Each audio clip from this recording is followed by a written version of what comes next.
ஸல்லல்லாஹு அலைஹி வஸல்லம் சொன்னாங்க, அல்லாஹ்விடம் யார் 3 முறை சொர்க்கத்தை கேட்பாரோ சொர்க்கம் சொல்லும், யா அல்லாஹ், இவரை என்னிடத்தில் அனுப்புவாயாக.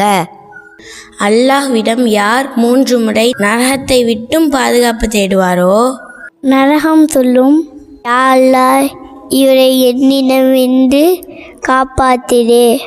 என் அன்பு உறவுகளே, ஒரு விஷயம் சிந்தித்து பார்த்தீங்களா?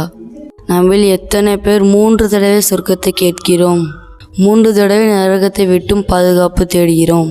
யார் 3 தடவை கேட்பாரோ அவருக்கு தான் இந்த ஹதீஸ் பொருந்தும். எனவே அன்பு உறவுகளே, இனிமேல் நாம் சொர்க்கத்தை கேட்கும்போது 3 முறை கேட்போம்.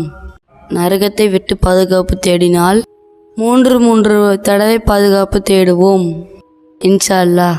அல்லாஹும்ம இன்னி அஸ்அலுக்கல் ஜன்னத வ அஊது பிக மினன் நார்.